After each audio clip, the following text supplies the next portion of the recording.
and welcome to Yoga ABCs. This week's pose is child's pose, and you're going to get a 2-for-1 deal here. So we have regular child's pose, Balasana, with your knees together, and we have Uttita Balasana, which is your wide-legged child's pose.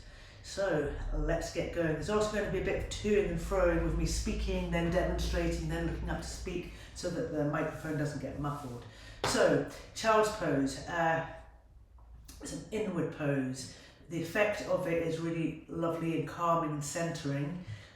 It helps restore balance and harmony to the body, and it kind of puts the mind in an open and receptive state. So, first things first, we're going to go for the knees together version.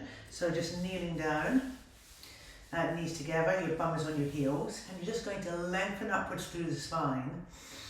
And on the exhale, we're going to fold forward, hinging from the waist, and folding our upper body over our thighs, bringing our forehead to the floor if we can. So the heart melts onto the thighs, forehead to floor. Now, so step number one, if your forehead doesn't reach the floor, you can always put your forehead onto a block. Okay, so again, take an inhale, exhale, fold over, forehead to floor. Hips trying to stay on your heels if they can. If they can't, then they lift a bit, that's okay. And then you're going to extend your hands back behind you with the front of the hands facing the floor and the palms facing the ceiling. So again, we inhale, we lift, we exhale, folding over.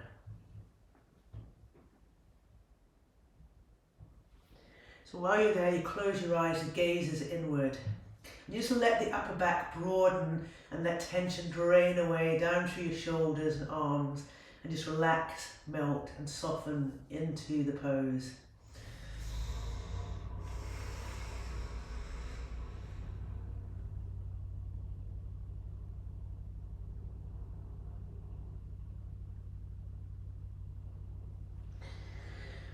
The lovely thing about child's pose is it gives us an opportunity to explore the breath. So while we're holding a pose, we can tune into the movement of the breath and just feel it in the back of our body.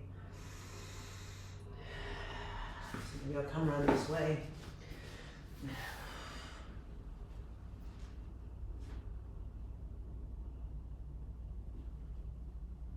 So feeling the body, the back of the body broaden and soften, widen, all the way down to your sacrum. And let the gentle pressure of your head on the floor on the block just helps you relax a little bit deeper into the pose. So that is your child's pose, and now we're going to go for the wide-legged child's pose. Now this one will get much more into your hips, and for some people it's more comfortable, for others it's less comfortable. So for this one, we're going to place our big toes together and take knees out as wide as is comfortable. And the wider, the more you're going to feel it in your hips. You're going to sit your bum back on your heels. So again, just like we did in child's pose, we'll just inhale, and we'll extend the spine, the crown to the ceiling, and then we'll hinge forward. We can walk our hands out this time, taking them out long, melting the chest, the forehead to the floor, anchoring our hips to our heels.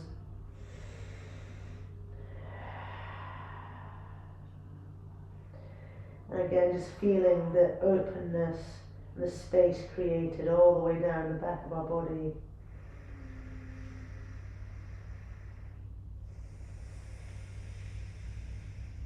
Maybe press into the arms, hands into the floor. You feel a stretch all the way from the tips of your fingers to your shoulders.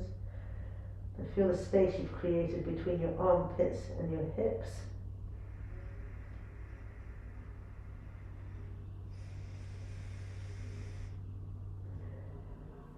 And you can just walk your hands back towards your legs.